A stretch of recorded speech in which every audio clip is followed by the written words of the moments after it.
नमस्कार, मैं हूं आपके साथ रोहित और आप देख रहे हैं एनएफ न्यूज। जम्मू कश्मीर में नई सत्ता आ चुकी है। जी हां, एनसी और कांग्रेस के गठबंधन ने चुनाव जीता और अब सरकार बनाने की तैयारी है। हालांकि इस गठबंधन में कांग्रेस की कितनी हिस्सेदारी है, इस पर भी बड़ा सवाल है।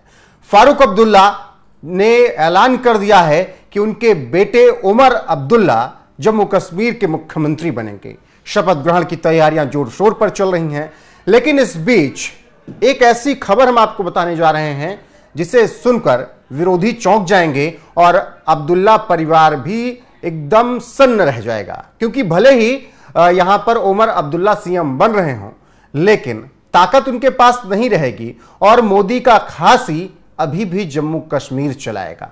अब आप सोच रहे होंगे कि अमित शाह जम्मू कश्मीर चलाएंगे क्योंकि वही गृह मंत्री हैं और केंद्र शासित प्रदेश है। तो आपको बता दें कि अमित शाह के हाथ में तो पूरा होल्ड होगा ही, लेकिन जम्मू कश्मीर में बैठे हुआ एक खास शख्स पूरी तरीके से कश्मीर की निगरानी करेगा और पूरी ताकत उसके पास होगी। बताएंगे आपको कौन है वो खास शख्स जिस पर अब जम्मू कश्मीर की जिम्मेदारी होगी, भले सीएम उमर अब्दुल्ला होंगे। मेरे साथ अभिषेक त्यागी हैं। अभिषेक जी, चर्चा की शुरुआत करें, नाम का खुलासा करें, लेकिन उससे पहले मैं बस इतना जानना चाहता हूं कि क्या उमर अब्दुल्ला एक ऐसे सीएम होंगे जो केवल गद्दी पर बैठे होंगे, काम कोई और कर रहा होगा? मैं एक लाइन कहना चाहता हूं यहां पर कि उमर अब्दुल्ला केवल देखते रह जाएंगे, असली काम मोदी करके जाएंगे। ये बात कहीं ना कहीं सत्य भी है, क्योंकि जो खबर हम आप लोगों को बताएंगे, ये बात जब आप सुनेंगे, उस खबर को सुनेंगे, तो आप कहेंगे भाई साहब उमर अब्दुल्ला तो केवल नाम के सीएम है। असली खेल तो जम्मू कश्मीर में मोदी करने वाले हैं। असली ताकत, असली पावर, जो पावर होती है ना, सरकार को चलाने के लिए पावर होती है, सीएम के पास पावर होती है, वो असली पावर तो मोदी के पास है। जम्मू कश्मीर में देखिए, सरकार बेशक अब कांग्रेस और एनसी के गठबंधन से बन रही है, बेशक बीजेपी पीछे रह गई, बेशक बीजेपी को वहां पर पूरा मैंडेट नहीं मिला, बेशक जम्मू कश्मीर में जो हम भगवा लहराने की बातें कर रहे थे वो काम नहीं हो पाया, लेकिन अभी भी मोदी के पास ताकत है। बेशक, हाँ बिल्कुल। और अभिषेक जी, पूरी ताकत है। पूरी ताकत का नाम बता दें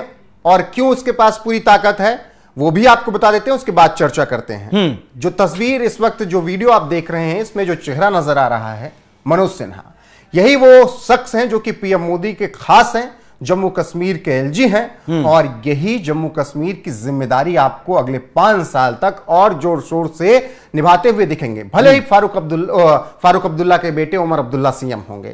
अब आपको बता दें कि क्यों हम ऐसा कह रहे हैं। दरअसल केंद्र सरकार ने जम्मू कश्मीर के उपराज्यपाल की शक्तियां चुनाव से पहले काफी हद तक बढ़ा दी थी। इसे लेकर उनका खूब विरोध भी हुआ, विपक्ष ने आलोचना भी की कि इतनी ज्यादा शक्तियां नहीं बढ़ानी चाहिए। दरअसल गृह मंत्रालय ने जम्मू और कश्मीर पुनर्गठन अधिनियम 2019 की धारा 55 के तहत संशोधित नियमों को अधिसूचित किया और इसके बाद उपराज्यपाल को पुलिस और अखिल भारतीय सेवाओं के अधिकारों से संबंधित निर्णय लेने और विभिन्न मामलों में अभियोजन की मंजूरी देने की ताकत भी दे दी।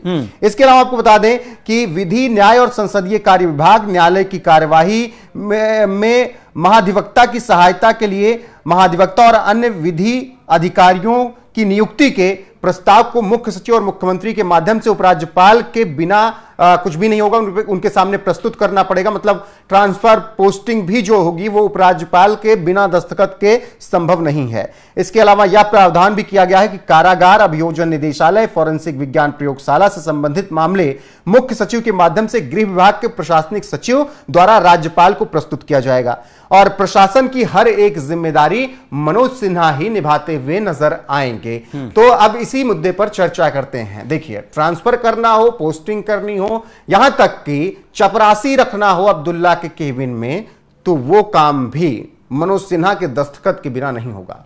इसको बहुत सीधी सी भाषा में आपको समझा देता हूं।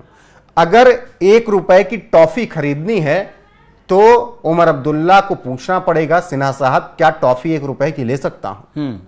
अभिषेक त्यागी, देखिए बिल्कुल आपने सही भाषा में समझाया रोहित ये बात। और देखिए कहीं ना कहीं ये बात लोगों को समझनी चाहिए, क्योंकि लोगों को ये चीजें समझ में आती नहीं है कि लोग ये समझ रहे होंगे कि भाई साहब सरकार तो बन गई है, अब्दुल्ला परिवार के हाथ में पूरी ताकत होगी, लेकिन पूरी ताकत नहीं होगी उनके हाथ में। ये चीजें आपको समझनी चाहिए। आप सरकारी बहुत सारे कामकाज ऐसे हैं जो बिना आपके उपराज्यपाल के नहीं हो सकते हैं। उसके बाद में आप पुलिस विभाग के नियुक्ति नौकरियों की बात कर लीजिए, ट्रांसफर की बात कर लीजिए, तमाम तरीके की जो और अपर क्लास की जो चीजें हैं, पुलिस यहां तक कि अभिषेक जी विधि न्याय और संसदीय कार्य विभाग मतलब पैसा निगरानी, पैसे का मामला भी पूरा इन्हीं के हाथ में होगा राज्यपाल के। मतलब संसदीय कार्य विभाग की भी निगरानी मनोज सिन्हा ही करेंगे। बिल्कुल बिल्कुल, तमाम चीजें जो है मनोज सिन्हा के हाथ में है, बस अब्दुल्ला के हाथ में। हालांकि अभिषेक जी ऐसा नहीं है कि डायरेक्ट वो सब चीज में इंटरवीन करेंगे। एक पूरा टीम बनाई जा रही है कि सचिव सीएम से सचिव, सचिव से फिर उप सचिव, उसके बाद फिर मनोज सिन्हा तक बातें पहुंचेंगी। लेकिन यहां पर क्या है ना, अब हमें एक चीज समझनी चाहिए रोहित, यहां पर क्या चीज समझनी चाहिए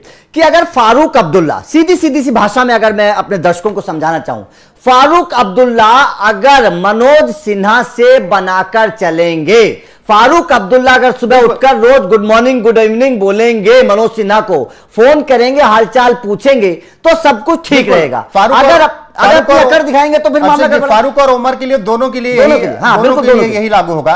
जैसे हमने 4 जून को मैंने कहा था कि जब 240 सीटें बीजेपी की आई और बहुमत नहीं मिला, 14 और 19 के बाद ऐसा हुआ कि बहुमत नहीं मिला, तो मैंने उस वक्त कहा था कि अब नरेंद्र मोदी को, अमित शाह को जिम्मेदारी बांट लेनी होगी कि भाई देखो, सुबह शाम और रात, मतलब ब्रेकफास्ट, लंच और डिनर पर नीतीश कुमार और चंद्रबाबू नायडू को फोन करके पूछते रहना होगा कि लेना पड़ेगा, आपने नाश्ता लिया कि नहीं, आपने लंच किया कि नहीं, आपने डिनर किया कि नहीं। बिल्कुल बिल्कुल। और मैंने बाकायदा इस जिम्मेदारी लेते हुए कहा था कि इसको बांटना पड़ेगा, बिल्कुल रोज आपको उनका हालचाल पूछना पड़ेगा, क्योंकि 5 साल आपको उन पर निर्भर रहना है। बिल्कुल। तो उस वक्त हमने बीजेपी के लिए बातें कही थी और आज वही बातें हम कह रहे हैं फारूक अब्दुल्ला और उमर अब्दुल्ला को। यहां पर पता है, मैं एक उदाहरण देना चाहता हूं। ये उदाहरण है दिल्ली का। देखिए, दिल्ली के भी हालात कुछ ऐसे ही है जैसे जम्मू कश्मीर के हैं, ठीक है ना। यहां पर अरविंद केजरीवाल ने क्या काम किया, यहां पर अरविंद केजरीवाल ने उपराज्यपाल से पंगा लेने की कोशिश की, रोज उन पर तंज कस देते थे, रोज बीजेपी पर निशाना साध देते थे। हुआ क्या, हालात देख लेना आप, किस तरीके से अरविंद केजरीवाल का नकेल कस दी गई अरविंद केजरीवाल के ऊपर, उसी तरीके से, क्योंकि पुलिस तो यहां भी केंद्र के हाथ में। लेकिन अभिषेक जी क्या कहते हैं, थोड़ा परिस्थितियां अलग होंगी, जम्मू कश्मीर और दिल्ली की परिस्थितियां। बिल्कुल बिल्कुल, परिस्थितियां उसके लिए मैं जो तमाम वरिष्ठ पत्रकारों से मैंने इस हाल फिलहाल में बातचीत की, जब चुनाव के नतीजे कश्मीर के आगे, जम्मू कश्मीर के, तो ये मैंने सामने रखा कि क्या दिल्ली वाली स्थिति जम्मू कश्मीर में हो जाएगी। तो उनका कहना था, देखिए अरविंद केजरीवाल और उमर अब्दुल्ला में जमीन आसमान का फर्क है।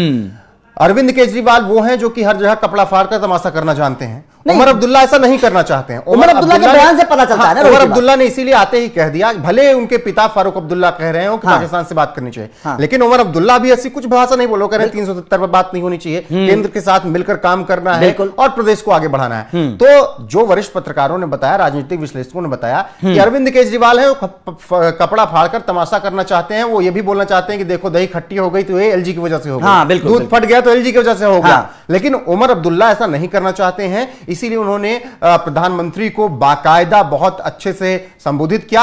मनोज सिन्हा की भी तारीफ उन्होंने चुनाव जीतते ही की और कहा कि मनोज सिन्हा जी बहुत अच्छे हैं, उनके साथ काम करके अच्छा लगेगा, मिल बांट कर हम काम करेंगे। यहां पर एक चीज और है, हमें एक चीज और समझनी चाहिए, उमर अब्दुल्ला के इस बयान के पीछे की वजह भी हमें समझनी चाहिए। देखिए, ठीक है, उमर अब्दुल्ला को मैंडेट मिला है, बहुत अच्छी बात है, नेशनल कॉन्फ्रेंस वहां पर सरकार बनाएगी, लेकिन ऐसा नहीं है कि बीजेपी कमजोर है। बीजेपी कमजोर नहीं है, बेशक सरकार बीजेपी नहीं बना पा रही है, लेकिन बीजेपी ने 29 सीटें हासिल की हैं और कश्मीर रीजन में भी बीजेपी को मतलब वोटें मिली हैं। तो ऐसा नहीं है कि बीजेपी बहुत कमजोर है। तो उमर अब्दुल्ला जाहिर तौर पर जो मोदी के साथ चलने की बात कर रहे हैं, केंद्र के साथ चलने की बात कर रहे हैं, उमर अब्दुल्ला को पता है कि बीजेपी ताकतवर है जम्मू कश्मीर में। उमर अब्दुल्ला को पता है कि अगर साथ मिलकर चलेंगे तो ठीक है, नैया पार हो जाएगी, साथ मिलकर नहीं चलेंगे तो कहीं ना कहीं नाव डूब भी सकती है। उमर अब्दुल्ला इस बात को बखूबी जानते हैं कि साथ चलकर चलने में ही उनकी भलाई है। 5 साल सरकार वो तभी चला पाएंगे जब साथ मिलकर चलेंगे। बिल्कुल, और ये बात समझनी होगी उमर अब्दुल्ला को, और फारूक अब्दुल्ला भी बहुत मेन कड़ी हैं, उनको ऐसे बयान नहीं देने होंगे जिसकी वजह से उनके बेटे की मुश्किलें बढ़ें, क्योंकि अभी से शुरुआत उन्होंने कर दी है कि पाकिस्तान से बात की जानी चाहिए। इससे मुश्किलें बढ़ेंगी उमर अब्दुल्ला की, और उनके बयानों का फर्क दिल्ली तक पड़ेगा। बिल्कुल, क्योंकि दिल्ली ये नहीं चाहती कि पाकिस्तान की तरफदारी की जाए, पाकिस्तान के लिए कुछ बोला जाए, पाकिस्तान के लिए वही बोला जाए जो देश सुनना चाहता है। तो फिलहाल मनोज सिन्हा ही वो शख्स होंगे जो कि पीएम मोदी के बेहद खास है, इसमें बताने की कोई जरूरत है नहीं। किस तरीके से केंद्र में सहयोगी रहे, किस तरीके से वो जम्मू कश्मीर संभाल रहे हैं, वो सब देख रहे हैं, और इसी वजह से कहा जा रहा है कि मनोज सिन्हा ही वो ताकतवर शख्स होंगे जो कि जम्मू कश्मीर को चलाते हुए दिखेंगे, भले ही उमर अब्दुल्ला कुर्सी पर बैठे हों। फिलहाल इस खबर पर आपकी राय क्या है, कमेंट में जरूर बताइएगा। वीडियो को शेयर कीजिएगा, लाइक कीजिएगा, चैनल को सब्सक्राइब कीजिएगा। बने रहिएगा हमारे साथ। नमस्कार।